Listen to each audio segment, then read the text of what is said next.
చెడ్డ వాళ్ళకి సపోర్ట్ చేసే వాళ్ళకి నేను ఒకటే చెప్తున్నాను. ఎవ్వరు జరిగిన నష్టాన్ని, పోయిన జీవితాన్ని గురించి ఎవ్వరు మాట్లాడరనమాట.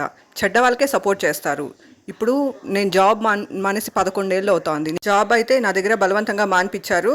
ఆ తర్వాత అందరూ లగ్జూరియస్ ఎంజాయ్ చేస్తూ ఏదో నన్ను మాత్రం నాశనం చేసేయాలని ట్రై చేస్తారనమాట.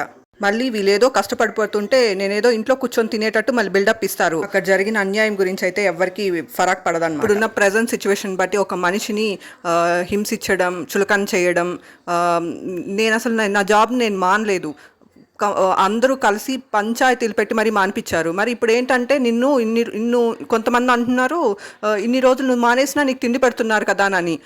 నేను రాత్రి పగళ్ళు కష్టపడి చదివాను, ఈవెన్ నైట్ అవుట్స్ కూడా చేసి చదివాను నేను చదువుకునేటప్పుడు. ఈజీ 80% అబోవ్ తెచ్చుకోవడం కూడా అంత ఈజీ ఏం కాదు, కష్టపడితేనే వస్తుంది. తిండి కోసమా నేను అంత కష్టపడి చదివింది. జీవితంలో ఎవరైనా ఎదగాలనే చదువుతారు, తిండి కోసం అని అయితే లక్షలు లక్షలు ఖర్చు పెట్టి అసలు పెళ్లి చేసుకోవాల్సిన అవసరమే లేదు. జనాలు ఎలా ఉన్నారంటే వాళ్ళ మొగుళ్ళు వాళ్ళ మాట వినాలి, వాళ్ళు మాత్రం ఎదగాలి, ఎవరి నొప్పి వాళ్ళకి తెలుస్తుందన్నమాట. ఏ అమ్మాయి అయినా క్యారెక్టర్ ఉండే అతన్ని పెళ్లి చేసుకోవాలనుకుంటుంది. ఎంతసేపు అమ్మ చెప్పింది వింటూ పెళ్ళాన్ని టార్చర్ చేసే అతన్ని అసలు ఏ అమ్మాయి కల్లో కూడా పెళ్లి చేసుకోవాలనుకోదు. ఏ దీపావళికో సంక్రాంతికో వెళ్ళినప్పుడు పుట్టింట్లో వదలమన్నా వాళ్ళ అమ్మ పర్మిషన్ కావాలన్నమాట. వెళ్ళి చేరేసుకుని వాళ్ళ అమ్మ దగ్గర కూర్చుంటాడు. కోడలు నాశనం కోరి కోడలు బాగుకోడిన వాళ్ళు పర్మిషన్ అలా ఇస్తారు. వీళ్ళ కంట్రోల్లో ఉండాలన్నమాట. అలాంటి వాళ్ళు పెళ్ళిళ్ళు అసలు చేయకూడదు. వీళ్ళ కంట్రోల్లోనే పెట్టుకొని వీళ్ళ చెప్పిన మాటలే వినుకుంటా ఉండాలన్నమాట.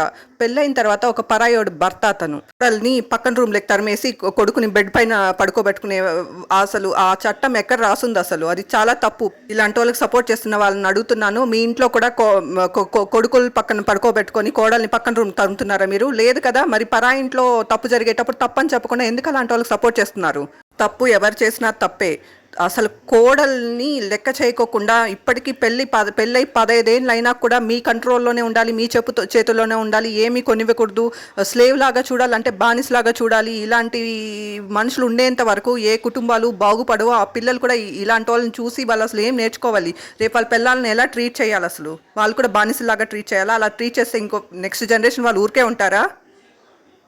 ఇంకొంతమంది ఖాళీగా యూట్యూబ్ వీడియోలు చేసుకోక పోయి జాబ్ చేసుకోనని. నేనేం ఖాళీగా కూర్చొని యూట్యూబ్ వీడియోలు చేసుకోవట్లేదు. నేను జాబ్ కూడా ట్రై చేశాను, కానీ వెనకాల వీళ్ళు ఇన్ఫ్లుయెన్స్ యూస్ చేసి అది కూడా రానికోకుండా చేశారు. ఫస్ట్ నోటికి వచ్చినట్టు ఎదుటి వాళ్ళని చులకనగా మాట్లాడడం మానేయండి. ఫస్ట్ నిజాలు తెలుసుకొని నీతి నిజాయితీగా ఆలోచించి మళ్ళీ తీర్పులు ఇవ్వండి.